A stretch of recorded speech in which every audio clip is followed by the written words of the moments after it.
Hi, hello, welcome everybody. Thank you so much for joining us today. I'm Ghazal and I will be your host for this webinar. We have an excellent in house mentor with us today. So, before we commence, you know the drill. We're going to be waiting for, say, another 30 seconds for more participants to join in, and then we will commence. So get comfortable, put in your earphones if you're driving, and get some snacks if you're not, if you're at home. And we'll be commencing shortly. Thank you.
All right, so we see that more participants are joining in. We're going to be waiting for another 30 seconds and then we will commence.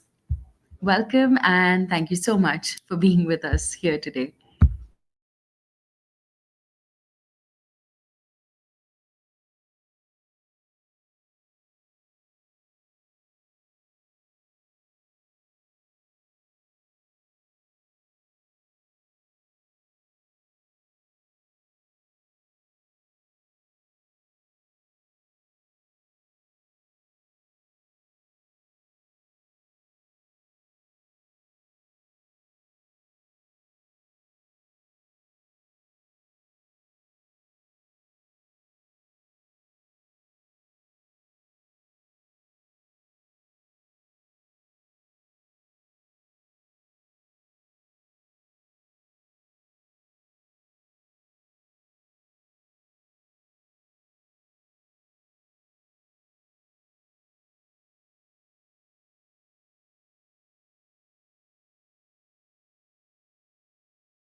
All right. So thank you so much once again for joining us this evening or morning, uh, whichever time zone you're in. So before we commence, I would like to give a quick introduction for Mr. Sajrai. He has had over 20 years of experience in the cyber industry, in also multiple different fields and industries as well, like insurance, retail, healthcare, education, and it is coupled with 13 plus years of experience in IT leadership positions.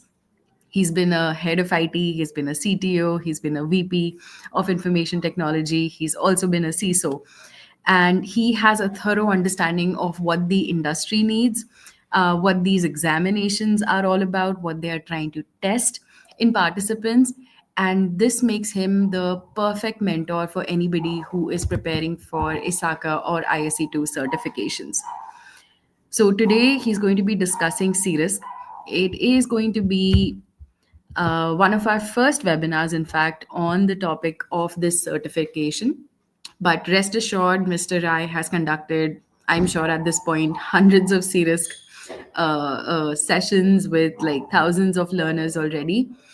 So without further ado, Sasar, if it is a good time, would you like to take the stage? Yes, thank you so much for that introduction. I hope I'm loud and clear. Can you please confirm if you're able to hear me? Yes, perfectly audible, and we can see you too. And I'm sharing my screen as well. I hope that is also visible. Correct. Please go on, sir. Great. Um, just a moment.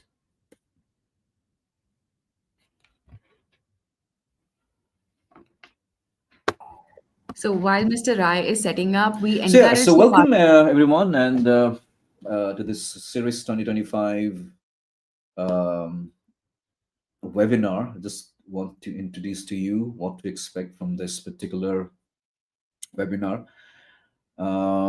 Let's take a look at. So let me very quickly introduce myself. I think Ghazal has already done that. I have 2.5 decades of experience in various industries, been teaching, training for over a decade now. Um, and I am an authorized instructor for most cybersecurity courses, including CRISC, which is one of my favorite courses to teach. And I am just excited to have this webinar with you and share some of my knowledge, and maybe looking forward to my next batch on CRISC. So we kind of talk about some of these things, career relevance. Why would you want to become a CRISC? What are some of the changes that has happened recently this year? And how to go about preparing for the exam. Okay. And so, why CRISC into 2025? That's a big question. And there's a huge demand for risk practitioners as we're moving more into IT, into AI, and so the risk has never been become more important today. And the global the crime rate going up, the number of the fines or the money that lost is over $10 trillion estimated annually. Okay, there is a and CRISC is consistently ranked as one of the top paying credentials. There's a lot of demand for risk practitioners today. So, for example, we talk about AI taking over your jobs, right? But the AI kind of introduces, or rather, requires more risk practitioners to be around, mitigating risks. And also, um, yeah, so there are many serious holders around the world. The demand is much, much higher than what the supply is at the moment. Okay. So yeah, so there's a lot of demand.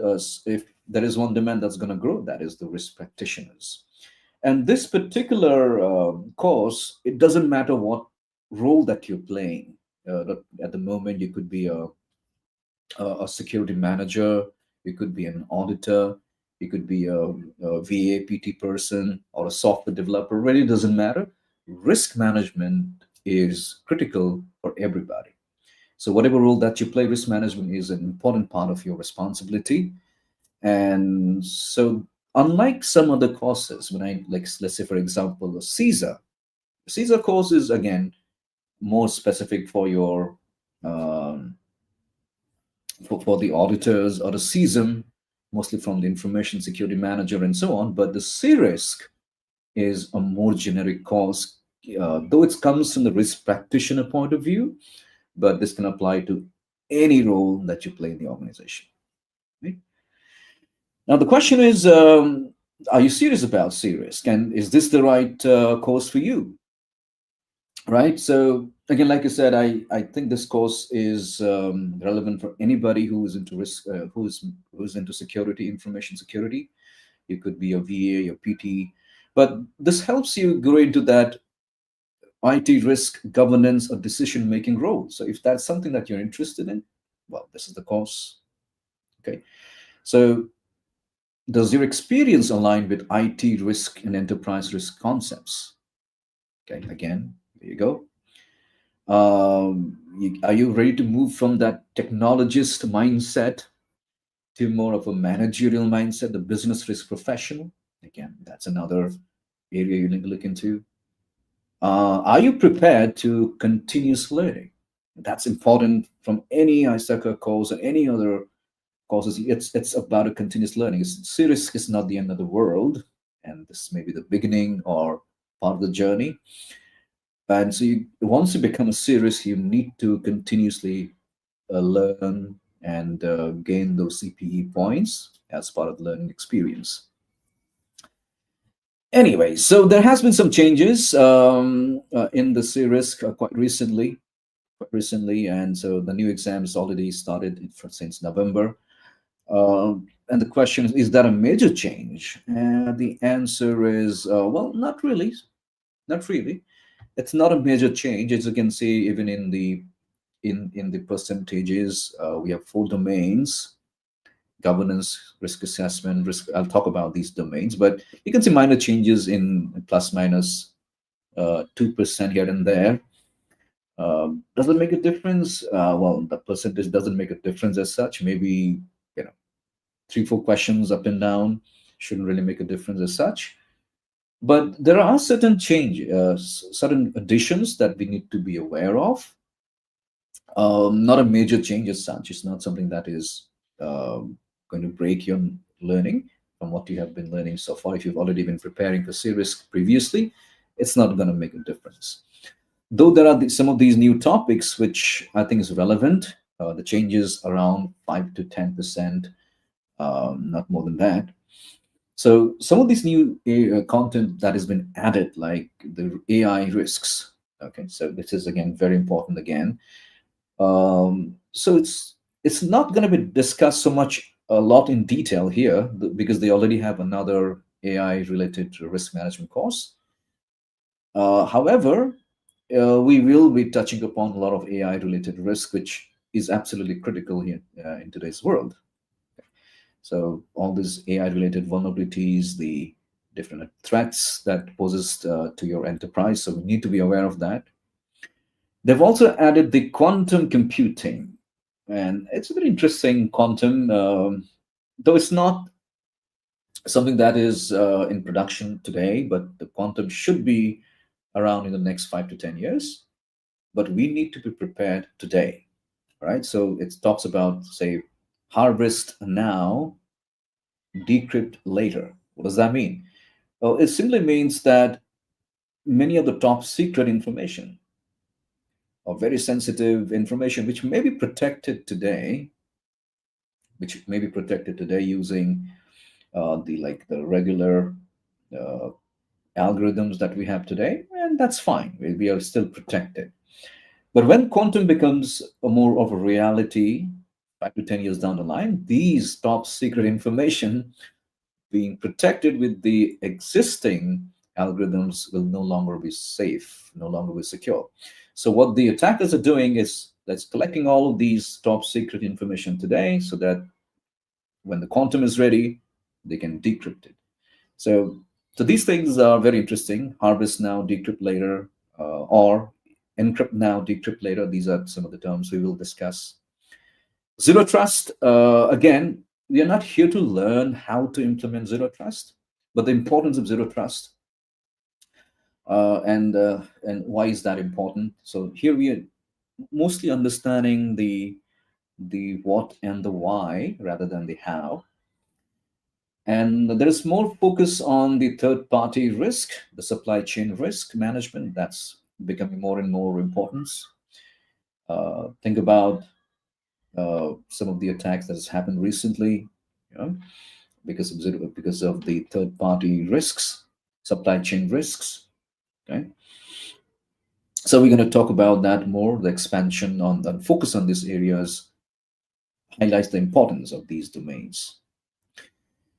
So these are the some of the top changes that has occurred this time, or the additions. And so C-risk is not technical. Okay, so that's important thing to understand. It's not technical course. It's a managerial course. It's not for beginners, and uh, and so we need to move away from the technical mindset, right? So I'm not be teaching you how the tools, or I'll not be giving you how to do the vulnerability, the pen testing and all the stuff, right? It does not require technical implementation knowledge. You don't have to be a technical person to do a C-risks. And many people who do the C-risk are from the governance GRC team, who may not be very familiar with technical tools. And okay, we're not here to fix things.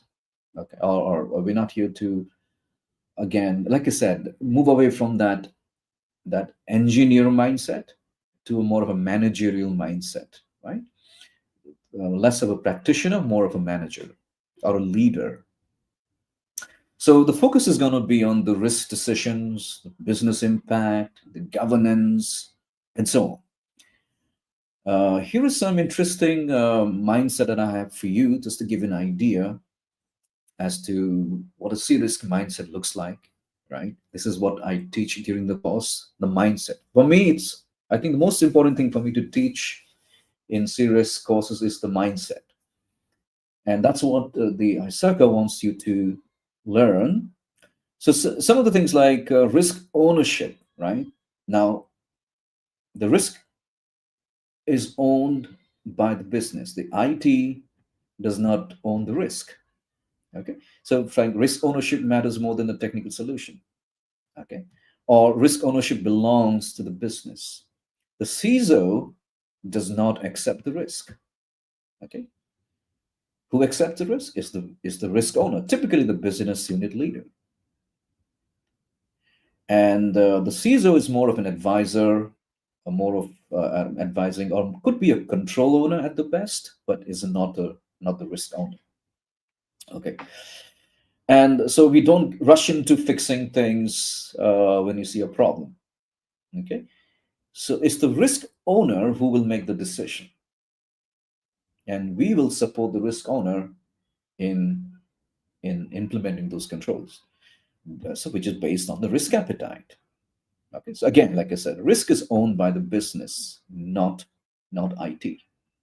So these are mindset that we need to learn. Okay. Or let's see another one.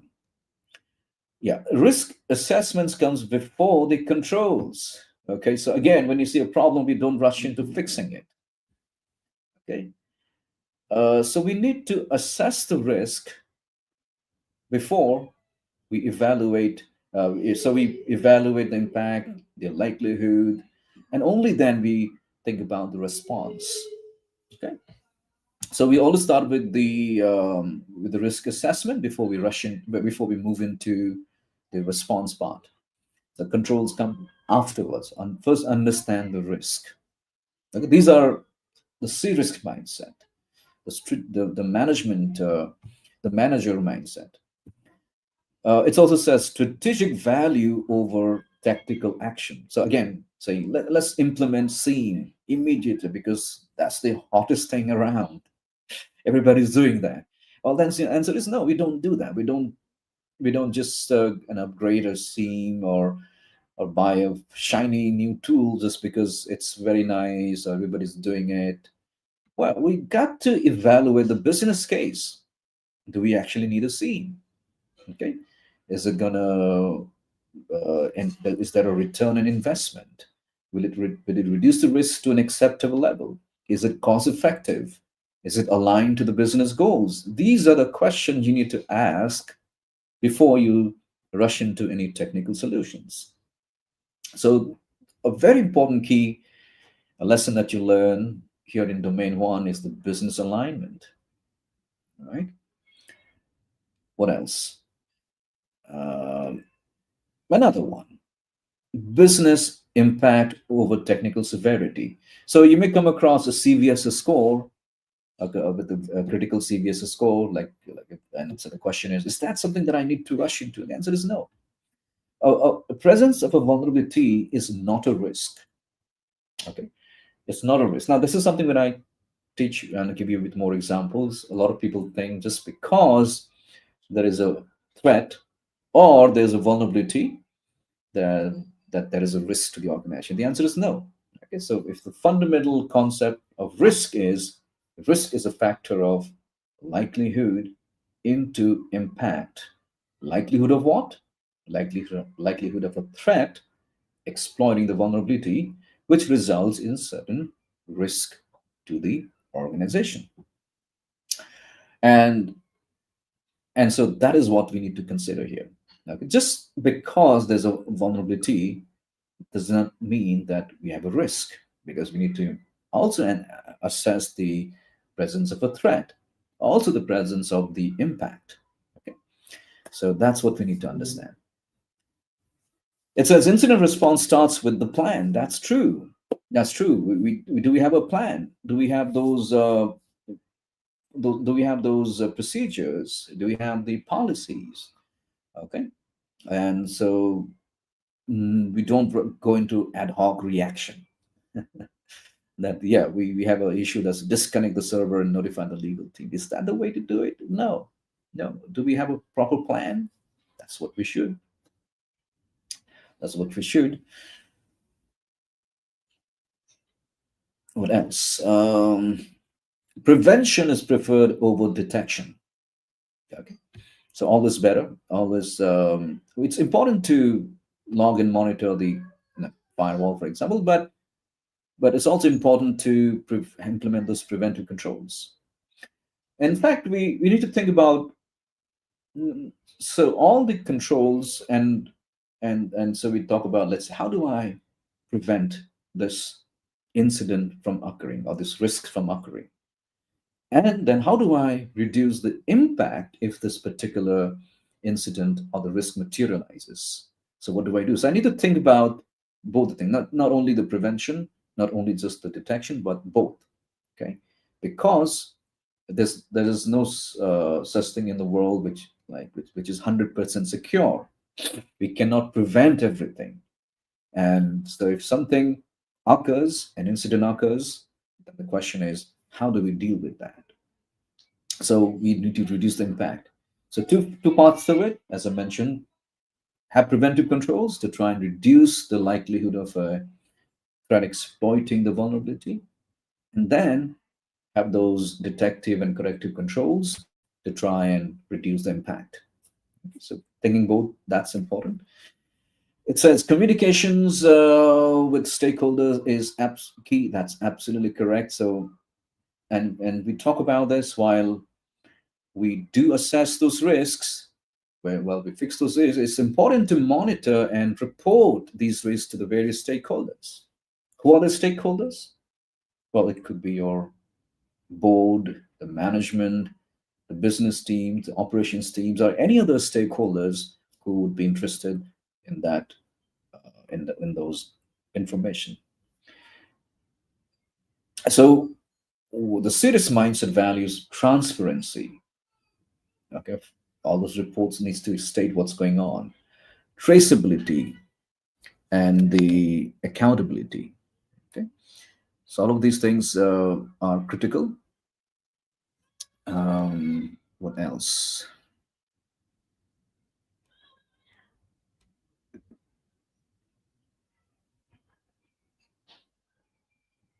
Yes, as continuing with that discussion on communication, so we need to ensure that there is a proper KPIs and KRIs and even a KCI, key control indicator.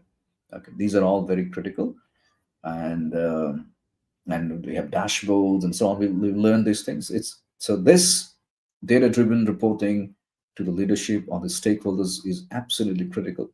Okay, so we need to learn that as well. It's not just about the identification assessment, but also the reporting, communications becomes important.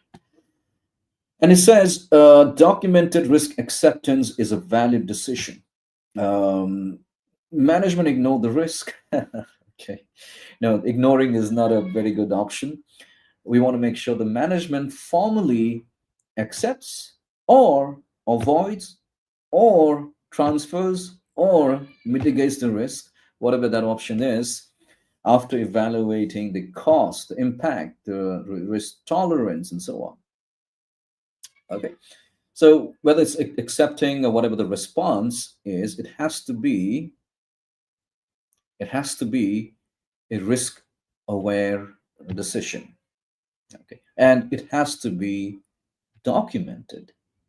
Where to be documented? Well, most of you should be able to answer this. Most likely in that risk register. Right? This is something that you should be able to maintain and build a risk register. So these are some of the mindsets that you probably need to have for your risk management. Let's look at some proven strategies. Yeah. So when you go about preparing for this, it says, so understand the why. Now, this exams like this, which are more managerial exam. So here we focus on the why, not so much on the how, right? And so there's hardly anything to memorize. Hardly anything to memorize. We need to focus on the higher level of justification, being able to make the right decision. Many times in the options given, there are four options per question. So many times, more than two options are correct. In fact, several questions, all the options could be correct, but we're not here to select the correct option. What we need to select is the best option. Okay. And in order to make that best decision, you need to have that deeper understanding. You need to be able to understand the principles, and I call them the thumb rules. And this is usually what I teach. And some of the mindset, the thumb rule that we just learned about, these are some of the examples. But there are many more that we need to learn in order to be able to answer the questions, but also being able to make the right decision in our day-to-day world, day-to-day work, right? So these principles that we learn here is something that will last you for your entire career. Okay, it's not just for this particular course, but once you learn these principles, you should be able to apply that. And usually more than 90% of the time, you will be correct if you use these principles. Okay. So yeah, so focusing on the why, that's more important. There is nothing to memorize. There are no definitions or lists you need to memorize. It's all about understanding the concept, and that is what matters to risk management and any other managerial courses. Okay. Uh, Practice scenarios. Now, this is important. You need to practice, and there's a second way of learning of answering question. Like I said, four options and learning the tricks, the keywords. Sometimes there are these traps that they give you, so you need to understand those traps, understand the principles, and some of the keywords that they use, like what is the primary reason to do this, or what is the greatest concern, or the least important, or what's the next step to follow. So you really need to understand the concept. So like I said, maybe all the answers are correct, right? But the next step is not and it's not all of them. You just need to select one of them, right? The next step. So the principles are important, like I said. And eliminating wrong options is important. Elimination techniques that you do. So understanding the principles and being able to just eliminate. Usually, you're able to eliminate out of four, two, and you're left with the 50-50 chance. And then finally, using the principle that you learned, you should be able to select the best answer.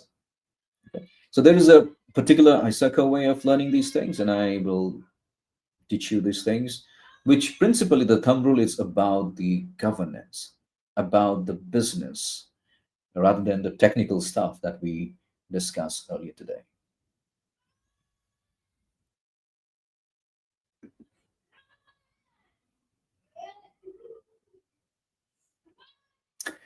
All right. So practice makes confident. Understand the document. Understand document the thumb rule. Like you keep saying the thumb rule, and and and so do not. This is important. Do not use these questions, practice questions, to study. And you'll and it's and so a lot of people do that. A lot of people just focus on the practice questions, and I hear a lot of people come to me and say, I didn't pass the exam. Why? Because even though I had practiced 1,000 questions, or even 5,000 questions, and so on, and I ask them very simple questions. Okay. For example, let's say, what's the difference between risk tolerance and risk appetite? Right? A simple question like that. And what I realize is that they haven't really understood the concept. They've tried to memorize these questions and hope that these questions will repeat in the exam, and that's not going to happen. Okay, that's not going to happen. What will be repeated are those thumb rules, the principles that I'm talking about. So these thumb rules is what you learn, but then you use these questions to practice. Okay? Use it as a practice to validate your knowledge rather than to study. So don't just ignore the book and and just do the questions and you hope to pass. That's not going to happen. First, read the book, read the content, okay, understand the concepts, and then use these questions to try and validate your knowledge. And if you find any gaps, go back and study again. If you're scoring anywhere between 70 or 80%, well, that's a very good sign. Anything less than that could be problematic, which means you still have to go back and study. Go back and study. Okay. Yeah. So focus when you do this question. Focus on the why it is incorrect. Okay. Not just why it's correct. Why it's incorrect. And sometimes even on even on the correct path, sometimes what can happen is I may have selected an option and I got it right, maybe by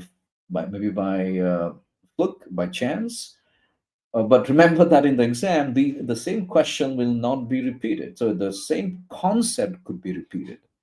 And so understand why you answer that correctly and why is that a correct option, or why is that an incorrect option. So that why is what is the most important thing here. Okay.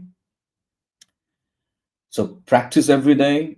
There is no shortcut. Again, if you cannot study uh, regularly, okay, a couple of maybe minutes or hours every day, I wouldn't suggest recommending studying these things or taking up these courses up, because there's no point.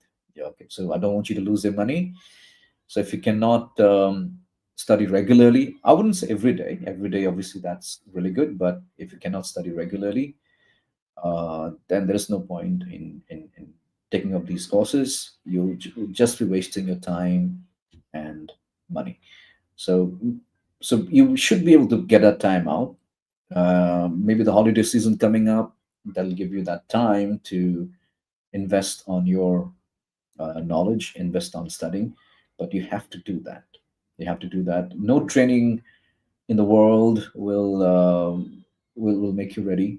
You have to invest on yourself, and that hard work is comes from your the time and dedication that you provide.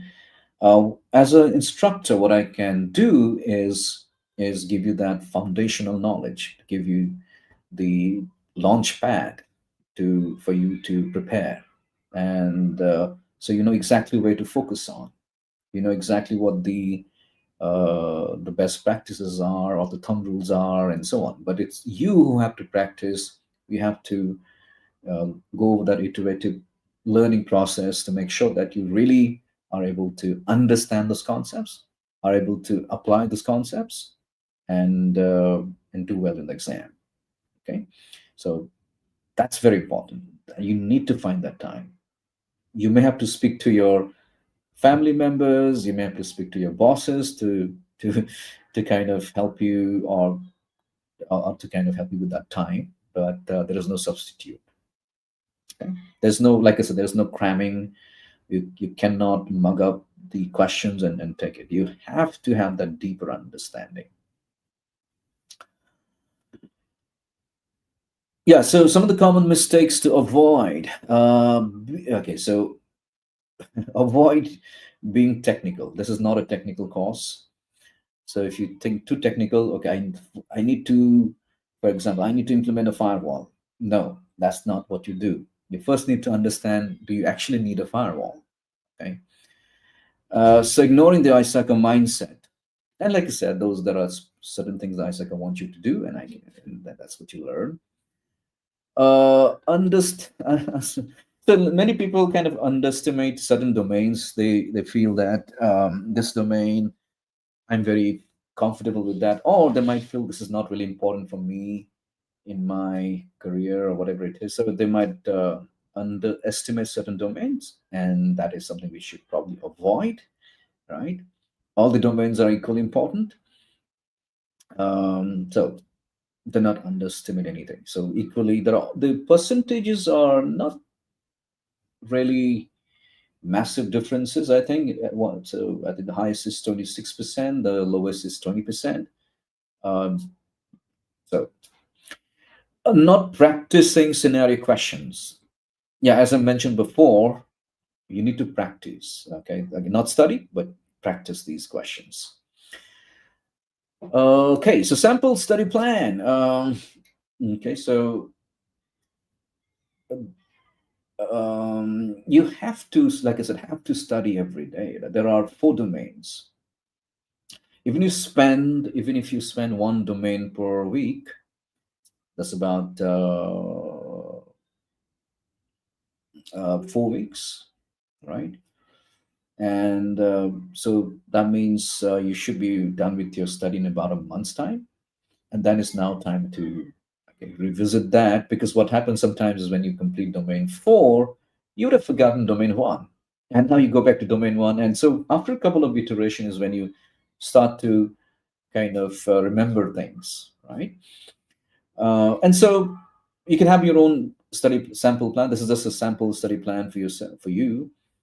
And so you need to kind of study every day, practice. If you're attending one of my sessions, which I think begins this weekend, so we cover almost one domain per week. So that probably give you that,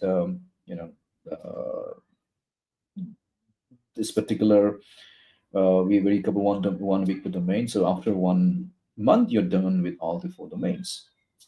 And now it's more about going over that weak areas, or reinforcing your learning, doing those mock tests, and so on, and maybe take the exam in another month. So within 2 months, you are done with the CRISC.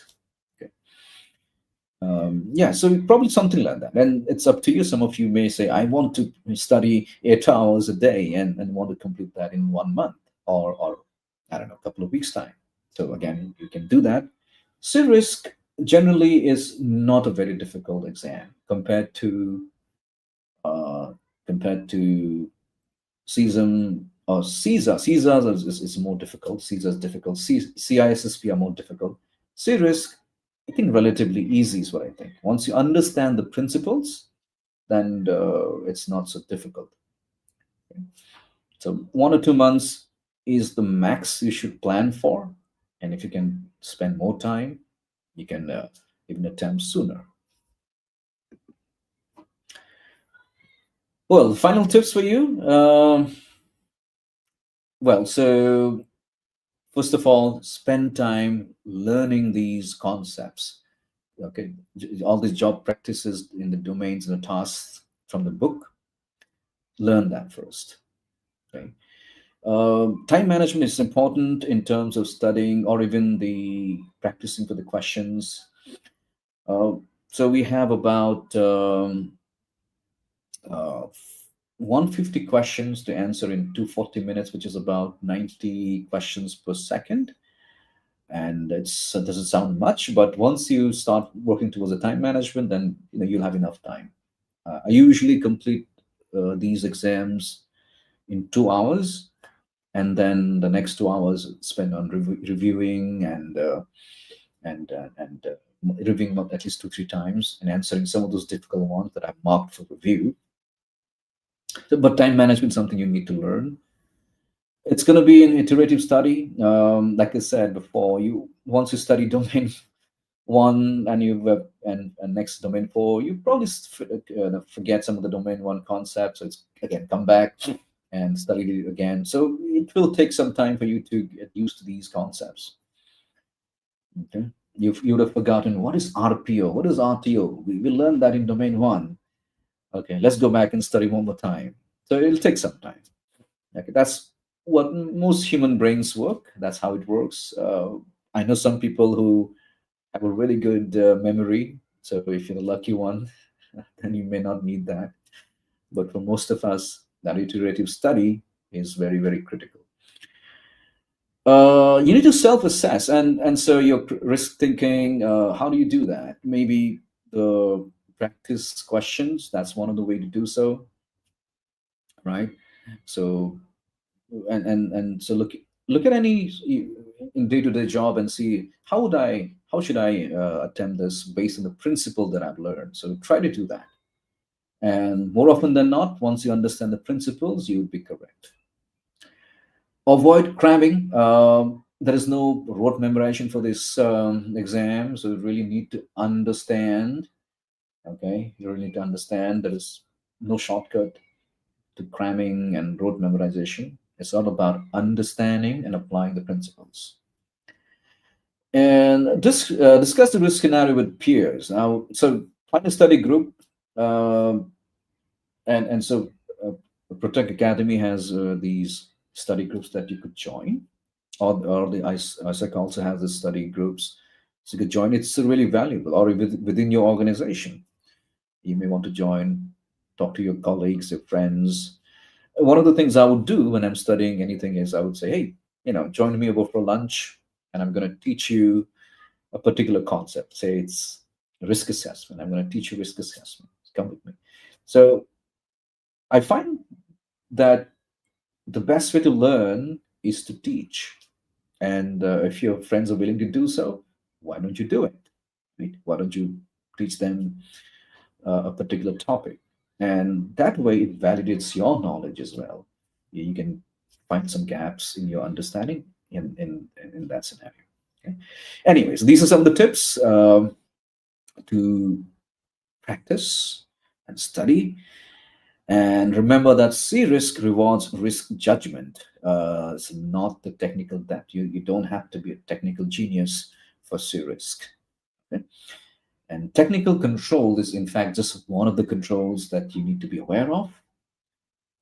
There are other things we need to understand.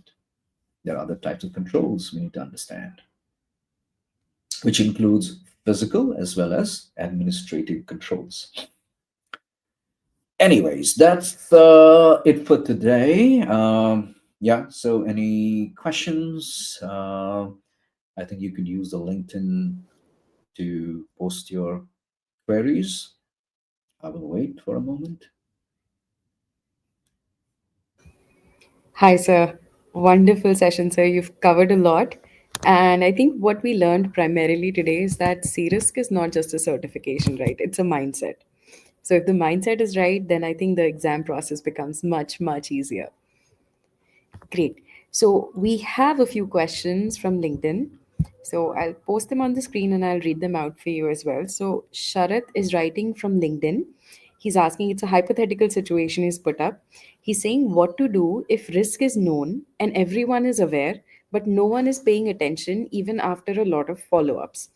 given at high level, what to do in such a hypothetical scenario? Well, that's a very good question, and I think that's very practical for a lot of organizations. Uh, so one of the things I mentioned, I think one of the first thing I mentioned was that IT normally does not own a risk, right?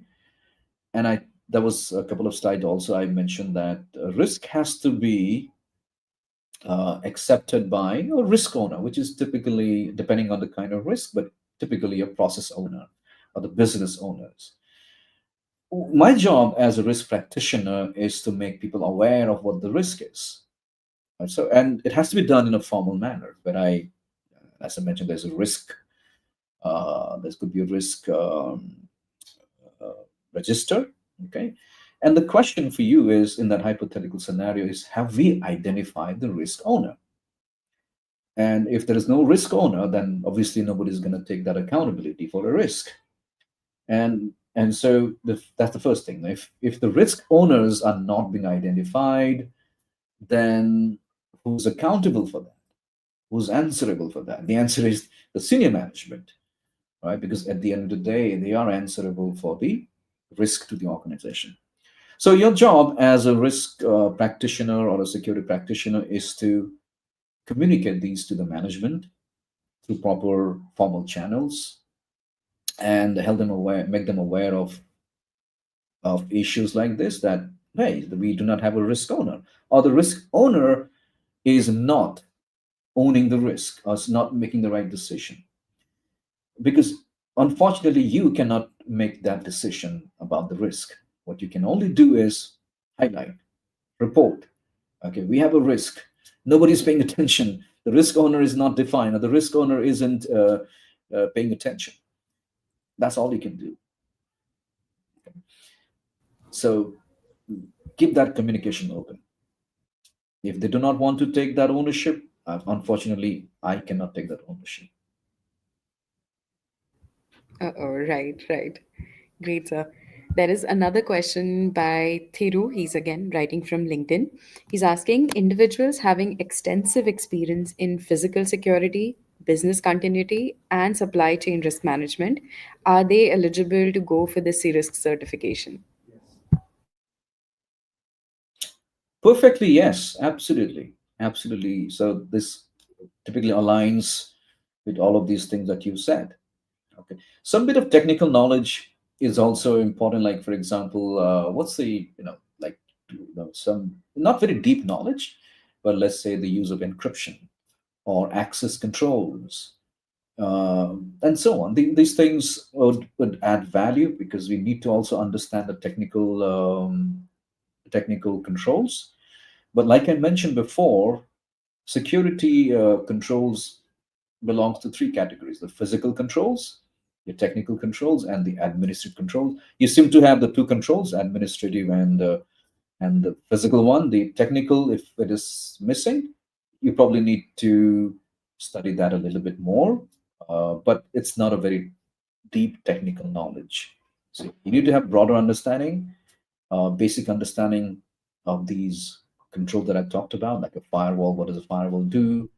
Like what does access control, like a multi-factor authentication do, or hashing or encryption. So basic understanding of these controls, which I will be covering the course anyways. But okay, so understanding these concepts would suffice. Great, sir. And also, taking the lead from this question, in fact, so while I speak with a lot of learners, what I predominantly find is there is a confusion between should I do CISA first, should I do CRISC first, should I do CISM or CISSP? So, how would you categorize it? Like, I know you briefly touched upon this in the initial part of the session, but if you could just break it down so that it becomes easier for the learners to understand. Yeah, certainly. The Caesar, as I mentioned, is primarily for the for the auditor. Okay, if you're an auditor, then Caesar obviously is the course that you should consider. Having said that, I teach a lot of people who are not really auditors. And why do I teach them? Because they have to work very closely with auditors, and they want to be equipped with that knowledge. Okay, because auditors, they look into things a certain way, and if I know what I need to consider when I'm looking at my controls, preparing my controls, then I would probably be better prepared when an audit happens. So, like you said, so while primarily auditor CISA is for the auditors, but many non-auditors also take the exam. In fact, more than 50% of the people who I teach are actually non-auditors. I teach more non-auditors than the auditors. Okay, so that's the first thing. Now, can the auditors take the C-risk? I would highly recommend do that. Maybe start with the C-risk. Similarly, for CSM, it's information security manager. If you're only in the managerial role rather than the auditor, CSM might be a better course for you. And C-risk, as I mentioned, is from the risk practitioner point of view. Now, who's a risk practitioner? Could be anybody, managing risk. And as I mentioned, uh, every role that we have, we are somehow contributing to the risk. As a, like I said, it could be a threat analyst, it could be a vulnerability assessor, penetration tester, it could be in the governance, business continuity, physical security, or as an auditor, or as an information security manager. So all of you could take this course. So this is a more generic course, say risk. And so uh, if I recommend a course, I would probably say do C-risk first, and then doing CSM would be much more easier. CISA is a little more difficult, so maybe after that you can consider CISA after C-risk, and then CISA if that's your direction. Okay. But C-risk is a very universal course, and I guess, one of my favorite courses to teach, because you learn so much as a risk practitioner, and you realize that, hey, this is something which I've been doing, and I didn't realize that it was part of the risk management practices. And this is what the best practices should be. So once I'm equipped with the knowledge, whatever role that you play, you will be able to do that better. Great. So having a serious is just good sense. For somebody who's looking to elevate their career in information and cybersecurity. Absolutely. Absolutely. Great, great. And so the floor is still open. Mr. Rai is here to answer any queries, any further doubts you may have regarding the certification, the examination, the career potential. So please feel free to drop your queries in the comment section. And we'll wait another 30 seconds, sir, before we wrap up the session. Sure.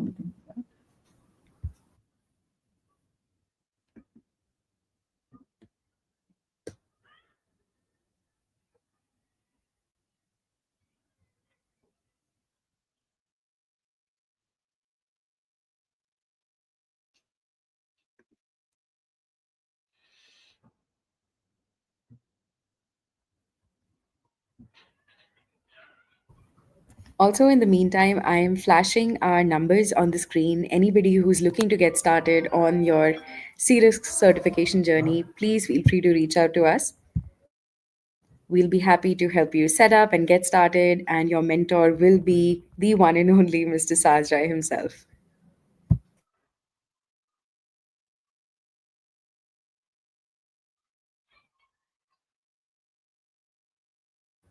I will do a quick sweep on YouTube and LinkedIn both in case we missed out on any queries. Guys, you still have another 10 to 20 seconds to drop some questions if you want. Otherwise, please feel free to connect with us on the number on the screen, and we'll be happy to assist you on your journey with us.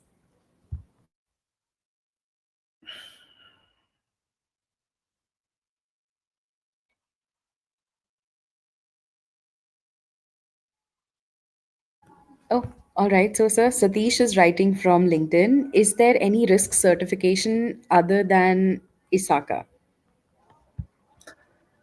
Um, I think there are quite a few. CGRC uh, from IAC2 I see too. Yeah. align. Yeah, it's more aligned to the NIST risk management framework. Though it used to be very aligned, now they have slightly, made more universal, but still, it's somewhat aligned to the NIST risk management framework. And so there may be other trainings for ISO 31000 and COSO and so on, but when it comes to a very generic and well adapted risk management course, there's no other better than C-Risk. That's what I keep saying. This is one of my favorite courses to teach because it covers wide, broad range of risk management concepts, which I haven't found in any other certification courses yet. If it is, I find it even better than the CGRC that I mentioned. CGRC is very tightly, integrated with the NIST risk management framework and so on. But this one is very generic. You can apply it for any risk, whether it's enterprise risk, IT risk, or for that matter, any other business risk as well. The principles are very, very solid. Perfect, perfect. So once again, I will put the number on the screen for anybody who's looking to get started. And Rama says, thank you so much. So I think Rama is very happy with the session. Thank you, Rama, for joining. Thank you All all. right, sir. Yeah. Look, yeah, Go ahead, sir. Go ahead. yeah. I'm just saying. To hopefully, we'll see some of you or all of you in the course that we begin this weekend. Is that so?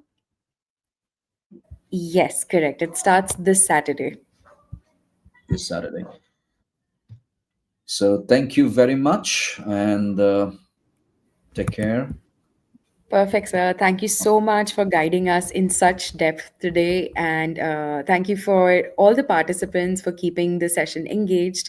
So, our recommendation, as usual, will be keep learning, keep growing, and we look forward to supporting you in your serious journey with us. So, thank you once again, sir, for taking out the time and joining us today. All right. Thank you, sir. And thank you to all the participants who are going to be watching this in the recorded format. The numbers will be active, so please feel free to join, and we will see you in the next one.